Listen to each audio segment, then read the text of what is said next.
প্রথমত আপনারা প্রথমে ফিটটা খুলে নেবেন। ফিটটা খোলার পরে আপনারা এই যে প্লেটটা খুলবেন।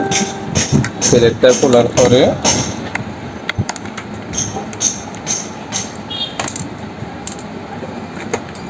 প্রথমে আপনি প্লেটটা খোলার পরে প্লেটের নিচে ময়লা আছে কিনা দেখবেন, এবং এইখানে যদি ময়লা থাকে এই ময়লাগুলো পরিষ্কার করে নেবেন।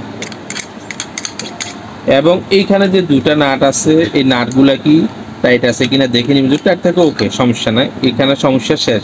এখানে যদি এরকম পরিষ্কার করে যা যা কাজ করে নেবেন, করার পরে এরপর প্লেটটা লাগাবেন। যদি দেখেন যে আপনার দাঁতটা উপরের দিকে উঠার সময় উপরে বাঁচতেছে না, তাহলে ওকে। ওকে, আপনি এবার মনে করেন যে নাটগুলো লাগাই দেবেন।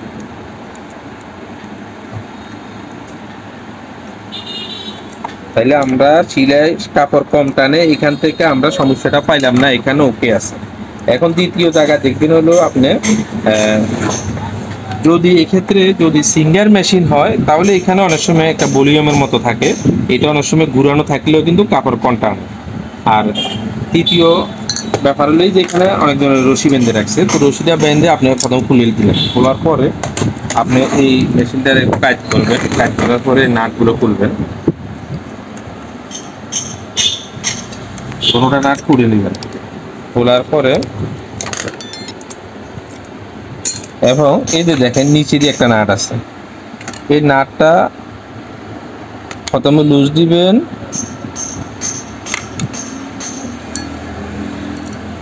দেওয়ার পরে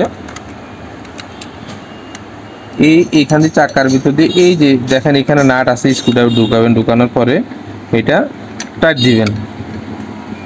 দুই পাশ টাইট দিলে দেখবেন যে এটা মোটামুটি অনেক টাইট হয়ে গেছে।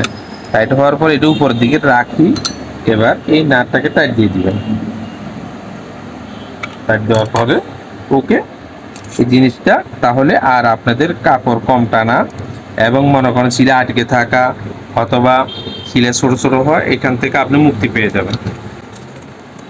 এরপর আমরা আবার এই নাটগুলো আপনার লাগাই নিচ্ছি।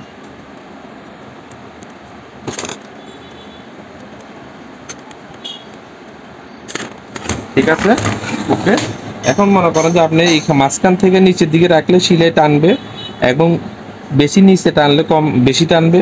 আর যদি এই যে 7-8-এ রাখেন, এখানে মোটামুটি মিডিয়াম সিলাইটা হবে। এই সিস্টেমে রাখি, এটারে উপরের দিকে উঠায় আটকা দিবেন।